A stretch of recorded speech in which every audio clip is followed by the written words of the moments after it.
Medicover Hospitals, Vizag's most trusted hospital. 04068334455.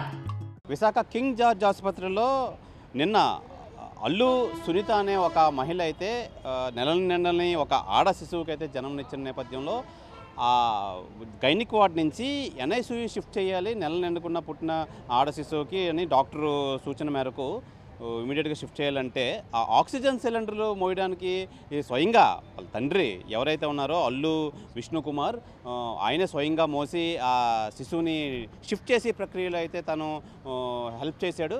అయితే ఆ క్రమంలో అసలు కేజీహెచ్లో వార్డ్ బాయ్స్ ఏమయ్యారు, అసలు కేజీహెచ్లో నర్సెస్ ఏమయ్యారు, మహిళా వార్డు కాబట్టి మహిళా నర్సులు మహిళా వార్డు ఉమెన్స్ ఉండాలి, వాళ్ళు ఎవరూ లేని పరిస్థితులు అయితే వాళ్ళ తండ్రి స్వయంగా ఆ పెద్ద సిలిండర్లు మోసుకొని వెళ్ళి ఎన్ఐసియుకి అయితే షిఫ్ట్ చేయడం అయితే జరిగింది శిశువుని. ఈ నేపథ్యంలో మనతో పాటు ఆ శిశువు ఎవరైతే ఉన్నారో ఆ శిశువు తండ్రి అల్లు విష్ణుకుమార్ అయితే మనతో పాటు ఉన్నారు. అసలు ఏమైంది, ఆయన తీసుకెళ్తున్న ప్రక్రియలో ఆ వీడియో ఎందుకంత వైరల్ అయింది అని ప్రక్రియలో అయితే ఆ తండ్రి మనతో పాటు ఉన్నారు. ఆయన అడిగి తెలుసుకుందాం. విష్ణుకుమార్ గారు చెప్పండి, అసలు ఏం జరిగింది, ఎందుకు మీరు ఆ సిలిండర్ మోయాల్సి వచ్చింది?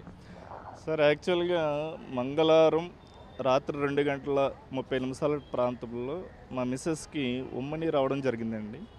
ఆ ఉమ్మని రావడంతో మాకు భయపడి స్థానిక నర్సీపట్నం ఏరియా హాస్పిటల్కి తీసుకెళ్ళడం జరిగిందండి. అయితే అక్కడ ఉండే డాక్టర్ గారు మా మిస్సెస్ది A- గ్రూపు, నెక్స్ట్ బేబీ ఎర్లీగా 9 నెలలు కంప్లీట్ అవ్వలేదు కాబట్టి ఇక్కడ కేజీహెచ్కి రెఫర్ చేయడం జరిగిందండి. అయితే నిన్న మార్నింగ్ 8:15 కల్లా ఇక్కడికి రీచ్ అవ్వండి. 8:25 కల్లా డెలివరీ అయిపోయింది. డెలివరీ అయిపోయినప్పుడు నేను సోపుని ఆయిల్ ప్యాకెట్ తీయడానికి బయటకు వెళ్ళానండి. ఈ లోపల ఒక సిస్టరు మా బేబీని కిట్లో పెట్టుకుని తీసుకెళ్తుంది. వెనకాల ఒక సిస్టరు ఆక్సిజన్ సిలిండర్ని పట్టుకుని వెళ్తుంది. అయితే ఒక గేట్ దగ్గర కొద్దిగా హైట్ ఎక్కువగా ఉంది, ఆ సిలిండర్ ఆ అమ్మాయి తేల్చలేకపోతే ఒక పేరెంట్గా నా బిడ్డను రక్షించుకోవాలనేటువంటి తాపరదాయంతో ఆ సిలిండర్ నేను మోస్తాను తల్లి నాకు ఇవ్వని చెప్పేసి ఆ సిలిండర్ని ఎత్తుకుని నా బేబీని రక్షించుకోవడానికి ఒక సిస్టర్ నా బేబీని ముందు నడుస్తుంది, వెనకాల నేను సిలిండర్ పెట్టుకుని నేను కంటిన్యూ అవ్వడం జరిగిందండి. అయితే ఈ ప్రాసెస్లో పక్కన ఎవరో మిత్రుడు, మరి మాకు తెలియదు, ఆ మిత్రుడు ఫోటో తీసి ఆ విషయాన్ని సోషల్ మీడియాలో షేర్ చేశారని తెలిసింది. అయితే హాస్పిటల్ వర్గాలు కానీ ఇక్కడ ఉండే వైద్యం కానీ నాకు ఎటువంటి లోపాలు కనిపించలేదు. అందరూ కూడా మా బేబీని బాగానే చూసుకుంటున్నారు. త్వరలో మా బేబీ కంప్లీట్ ఆరోగ్యంతో బయటకు వస్తుందని ఆశిస్తున్నా. ప్రజెంట్ బేబీ ఐసీయూలో ఉంది. ఇక్కడే సిబ్బంది కానీ సూపరింటెండెంట్ గారు కానీ ఎవరు కూడా నన్ను ఎటువంటి ఇబ్బంది పెట్టలేదు. ఎందుకంటే నేను గత 15 సంవత్సరాల నుంచి విద్యారంగంలోనే ఉన్నాను. ఎంతోమంది పిల్లలకి నేను విద్యను బోధిస్తూ ఉంటా కాబట్టి వాళ్ళు ఏదో చెప్పడానికి అంత మూర్ఖుడిని అయితే కాను. విష్ణుకుమార్ గారు, ఓకే, మీరు ఉన్నారు కాబట్టి ఆ సమయంలో మీరు ఆ సిలిండర్ మోయడం అయితే ప్రమాదం కానీ ఇంక ఏదైనా సుజావుగా సాగింది. ఒకవేళ మీరు లేని పరిస్థితుల్లో ఏంటి అసలు ఒక సామాన్య మానవులకి ఎలాంటి సర్వీస్ అక్కడ అందుబాటులో ఉంటుందని అనుకుంటున్నారు కేజీహెచ్లో? సార్, ఆ టైంలో నేను చూశాను కాబట్టి నేను హెల్ప్ చేయగలిగాను. ఆ టైంలో ఒకవేళ ఎవరు లేకపోతే కనుక ఆ టైంలో కొద్ది ఇబ్బందికరమైన పరిస్థితులు ఎదురై ఉండేవి. కాకపోతే ఏంటంటే ఎర్లీ మార్నింగ్ 8:25 అవ్వడం వల్ల వచ్చే డాక్టర్స్ వెళ్ళడం రావడం షిఫ్ట్లతోటి కొద్ది బిజీ అయ్యారు. ఒకవేళ ఆ టైంలో సఫిషియెంట్గా లేకపోతే మాత్రం ఇబ్బందికరమైన పరిస్థితులు వచ్చి ఉండేవి. అంటే ఇప్పటికైనా కేజీహెచ్ స్టాఫ్ను పెంచి అనుకూలంగా ఉండేటట్టు చేయాలని చెప్పి మీరు అనుకుంటున్నారా? సార్, నేనైతే నిన్నటి నుంచి అబ్జర్వ్ చేస్తున్నాను.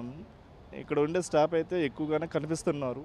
కాకపోతే కొద్దిగా రెస్పాన్సిబిలిటీగా పనిచేస్తుంటే బెటర్గా ఉండే పరిస్థితి ఉంటుంది. ఎందుకంటే నా బిడ్డను కాబట్టి నేను వెంటనే కొద్దిగా బలంగా ఉండడం వల్ల సిలిండర్ మోయగలిగాను. ఒకవేళ వీక్గా ఉంటే ఆ సిలిండర్ ఎవరు మోస్తారు ఆ టైంలో, కాబట్టి కొద్దిగా రెస్పాన్సిబిలిటీ తీసుకుంటే సరిపోతుంది నా ఒపీనియన్. ఇది ఇక్కడ పరిస్థితి. ఈ విష్ణుకుమార్ అయితే తెలియజేస్తున్నారు, ఆ క్షణంలో నేను ఉండడం జరగడం వల్ల ఎటువంటి ఇబ్బంది కలగలేదు. ఇప్పటికైనా కేజీహెచ్ స్టాఫ్ ఉన్నారు కానీ ఎవరు రెస్పాన్సిబిలిటీగా వర్క్ చేస్తే చాలా ఆహ్లాదకరమైన వాతావరణం, ఎవరికి ఎటువంటి ఇబ్బంది కలగదు.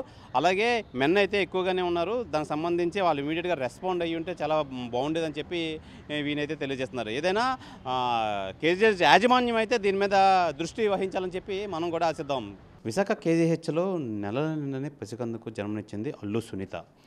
అయితే ఈ గైనిక్ వార్డ్ నుంచి ఆ పసికందును ఎన్ఐసీయూకి షిఫ్ట్ చేసే ప్రక్రియలో అయితే ఈ తండ్రి ఎవరైతే విష్ణుమూర్తి ఉన్నారో విష్ణుమూర్తి ఈ శిశువుని నర్సు పట్టుకెళ్తుండగా గ్యాస్ ఆక్సిజన్ సిలిండర్ ఏదైతే ఉందో ఆ సిలిండర్ని తండ్రే స్వయంగా మోసుకొని వెళ్ళడం, అది బయట వ్యక్తులైతే దాన్ని వీడియో తీసి సోషల్ మీడియాలో వైరల్ అవుతున్న నేపథ్యంలో అసలు ఏం జరిగింది, అసలు ఈ ఈ పరిస్థితి ఎందుకు వచ్చిందని చెప్పి కేజీహెచ్ సూపరింటెండెంట్ మేడం అడిగి తెలుసుకుందాం. మేడం, అసలు ఏం జరిగింది, అసలు ఎందుకు ఈ వీడియో సోషల్ మీడియాలో వైరల్ అవుతుంది? నిన్న పొద్దున్న అంటే నిన్నంటే 18వ తారీఖున నర్సీపట్నం హాస్పిటల్ నుంచి మా గైనిక్ వార్డుకి అల్లు సునీత అనే ఒక 38 year old ఆవిడకి చాలా ప్రెషస్ ప్రెగ్నెన్సీ, 10 ఏళ్ల తర్వాత వచ్చిన ప్రెగ్నెన్సీ. వాళ్ళు అక్కడ కుదరక అంటే బ్లడ్ నెగిటివ్ గ్రూప్ ఆవిడ, అది కాకుండా నెలలు కూడా నిండలేదు, 8వ నెల. సో ఈ కారణాలతో అక్కడి నుంచి మాకు రిఫరల్ వచ్చిన వెంటనే ఏంటంటే అప్పటికే ఆవిడకేంటే లేబర్ పెయిన్స్ ఎక్కువ వస్తున్నాయి, వెంటనే డెలివరీ అయిపోవడం. ఆ డెలివరీ అయిపోయిన తర్వాత బేబీ తక్కువ బరువు ఉండడంతో, నెలలు నిండకుండా పుట్టిన కారణంతో ఆ బేబీని వెంటనే ఎన్ఐసీయూకి పంపాలని అక్కడ అటెండ్ అయిన పీడియాట్రిక్ రిజిస్ట్రార్ చెప్పారు. సో వెంటనే బేబీని ఆక్సిజన్తో పాటు ఎన్ఐసీయూ వేరే బిల్డింగ్లో ఉంటుంది, ఆ బిల్డింగ్కి వెంటనే పంపడం జరుగుతోంది. సో అలా పంపడానికి ఏంటంటే ఒక ఎఫ్ఎన్ఓ ఒక స్టూడెంట్ సిస్టర్ని ఇచ్చి పంపించారు, ఆక్సిజన్ సిలిండర్ వీల్ చైర్లో పెట్టి పంపించారు. కాకపోతే ఏంటంటే ఈ వార్డ్ నుంచి ఆ వార్డుకి వెళ్ళే క్రమంలో అంటే కొంచెం మెట్లు అవి ఉన్నాయి. అందుకని ఏంటంటే వాళ్ళ ఫాదర్ కొంచెం ఆదుర్దాగా ఎక్కడ కొంచెం ఆలస్యం అవుతుందేమో అని చెప్పి ఆయన సిలిండర్ నేను మోస్తాను, మీరు బేబీని పట్టుకోండి, గబగబా వెళ్ళొచ్చు అని ఎఫ్ఎన్ఓతో చెప్పడంతో వాళ్ళు అలా వెళ్ళడం జరిగింది. ఆ టైంలో వార్డు బాయ్లు కానీ క్లాస్ 4 ఎంప్లాయీస్ కానీ ఎవరు హెల్ప్ చేయడానికి లేరా మేడం? అంటే ఇక్కడి నుంచి అక్కడ వెళ్ళే మేము ఆల్రెడీ ఒక స్టూడెంట్ సిస్టర్ని ఒక ఎఫ్ఎన్ఓని ఇద్దరిని ఇచ్చే పంపించాము. వాళ్ళ ఫాదరు ఇది చాలా ప్రెషస్ బేబీ, కొంచెం ఆలస్యం అవుతుందేమో అని కంగారులో ఆయనంతటా ఆయన ఆక్సిజన్ సిలిండర్ పట్టుకెళ్ళడం జరిగింది. ఇక్కడ మేము కూడా ఒక ప్రిలిమినరీ ఎంక్వైరీ కూడా చేశాము. ఆయన అదే చెప్తున్నారు, ఏంటంటే తండ్రిగా నా ఆదుర్దా మీరు గమనించండి, ఆక్సిజన్ సిలిండర్ నేనే పట్టుకున్నాను, ఎవరు నన్ను పట్టుకోమని చెప్పలేదంటున్నారు. అది ఆయన తాపత్రయం. ఇది మా ప్రిలిమినరీ ఎంక్వైరీలో మాకు అర్థమైంది ఏంటంటే ఎక్కడ గైనిక్ వార్డులో కానీ పిల్లల వార్డులో కానీ ఎక్కడ సర్వీస్ లోపం అయితే లేదు, ఈ ఒక విషయం తప్పించి. అఫ్కోర్స్ ఇంకా ఇప్పుడు ఇలా ఒకటి ఇన్సిడెంట్ జరిగింది కాబట్టి ఒక డెడికేటెడ్ బ్యాటరీ కార్ని గైనిక్ డిపార్ట్మెంట్కి ఎస్ఎన్సీయూకి మధ్యలో ఎన్ఐసీకి మధ్యలో కాన్స్టెంట్గా తిరిగేట్టుగా ఏర్పాటు చేయాలని ఇప్పుడే అనుకుంటున్నాము. మాకున్నాయి బ్యాటరీ కార్లు కూడా. అంటే కాకపోతే ఏంటంటే ఇప్పటిదాకా డెడికేటెడ్గా ఒకటి లేదు. అసలు సిస్టర్ కూడా ఏంటంటే వెంటనే పంపించాలని తాపత్రయం, బ్యాటరీ కార్ గురించి కూడా ఆవిడ ఆలోచన చేయలేదు ఆ క్షణంలో. సో ఏదైనా కూడా సర్వీస్ లోపం లేదు. ఇదంతా కూడా ఏంటంటే ఆయన ఏం చెప్పాలి, ఆదుర్దాగా అంటే వెంటనే వెళ్ళాలి, వాళ్ళ బేబీకి ఏమైనా అవుతుందేమో అని తొందరపాటుతో ఆయన తీసుకెళ్ళడం జరిగింది. కాబట్టి ఎవరు ఆయన ఆక్సిజన్ సిలిండర్ మోయమని కానీ ఎవరు చెప్పలేదు. ఇప్పుడు పిల్లల డాక్టర్తో కూడా మాట్లాడుతున్నాం. ఆ బేబీ కంటిన్యూస్ ఆక్సిజన్ సపోర్ట్లో ఉంది, కొన్ని మందులు కూడా పెట్టారు, హార్ట్ రేట్ తక్కువ ఉందని. ప్రస్తుతం బేబీ కండిషన్ అయితే వాళ్ళ ఆధ్వర్యంలో స్టేబుల్గానే ఉంది అని మాకు అర్థమవుతుంది. మేడం, ఇంకా దీనికి సంబంధించి మీరు ఎలాంటి యాక్షన్ ప్లాన్స్ సిద్ధం చేసుకున్నారు, ఇలాంటి పునరావృతం కాకుండా ఏం చేద్దాం అనుకుంటున్నారు? అదే చెప్పాను కదండి, మాకు బ్యాటరీ కార్స్ ఉన్నాయి. ఈ బ్యాటరీ కార్స్ ఇక నుంచి డెడికేటెడ్గా మా లేబర్ రూమ్ నుంచి ఎస్ఎన్సీకి మాత్రమే తిరిగేట్టు, ఇక రాబోయే కాలంలో ఇలాంటి ఇన్సిడెంట్ మళ్ళీ జరగకుండా ఉండేట్టుగా ఒక ప్లాన్ అయితే చెప్తున్నాం. ఈ సిస్టర్లకి వాళ్ళు కూడా పిలిచి కూడా ఇప్పుడే చెప్పడం జరిగింది, ఇలా ఇక నుంచి ఏదైనా ఎన్ఐసీకి పంపాలి అని అంటే డెఫినెట్గా బ్యాటరీ కార్ సాయం తీసుకోండి, అందులోనే షిఫ్ట్ చేయండి, ఇంకొంచెం కేర్ఫుల్గా ఉండాలి అన్నమాట వాళ్ళందరికీ ఇప్పుడే నేను పిలిచి మరీ చెప్పాను వాళ్ళకి. సో ఇక నుంచి ఇలాంటివి మళ్ళీ పునరావృతం కాకూడదని ఆశిస్తున్నాను. ఈ సమయంలో ఇంకా మెన్న పెంచి ఇలాంటి పునరావృతం కాకుండా ఏమైనా చేసే ఆలోచన ఉందా మేడం? అంటే వార్డ్ బాయ్స్ కానీ ఎవరైనా? అంటే జనరల్గా లేబర్ రూమ్లో ఏంటంటే మెయిల్ వార్డ్ బాయ్స్ ఉండరండి, ఎందుకంటే ఇదంతా ఒక డెడికేటెడ్ ఏరియా, ఆడవాళ్ళు డెలివరీ అవుతూ ఉంటారు. సో జనరల్గా ఏంటంటే ఎఫ్ఎన్ఓలు ఉంటారు, ఫీమేల్ నర్సింగ్ ఆర్డర్లు వీళ్ళు ఉంటారు. సో జనరల్గా మెయిల్స్ని అక్కడ జనరల్గా ఉంచాము, కానీ ఇక్కడి నుంచి ఇలా షిఫ్టింగ్కి ఇంకేమైనా మెయిల్స్ని కూడా అక్కడ ఎంప్లాయ్ చేసుకోవాలా అనే ఆలోచన కూడా చేస్తున్నాం.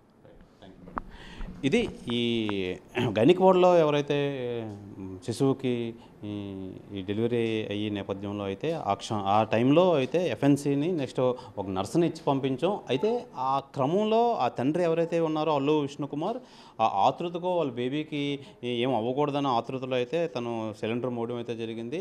అయితే ఈ నేపథ్యంలో ఎలాంటి పునరావృతం కాకుండా బ్యాటరీ కార్స్ కానీ ఇంకా మెన్న కానీ పెంచే ఆలోచనలు అయితే ఉన్నాం. ఇలాంటి పునరావృతం కాకుండా చూస్తామని చెప్పి కేసీఆర్ సూపరింటెండెంట్ అయితే మనకు తెలియజేస్తున్నారు. ఇది ఇక్కడ పరిస్థితి. కెమెరామెన్ అజయ్తో శివరామకృష్ణ ఆర్టీవీ విశాఖపట్నం నుంచి. మరిన్ని వీడియోస్ కోసం ఛానల్ ని సబ్స్క్రైబ్ చేయండి. లేటెస్ట్ అప్డేట్స్ కోసం వాట్సాప్ ఛానల్ ని ఫాలో చేయండి. అండ్ లింక్ డిస్క్రిప్షన్ లో ఉంది.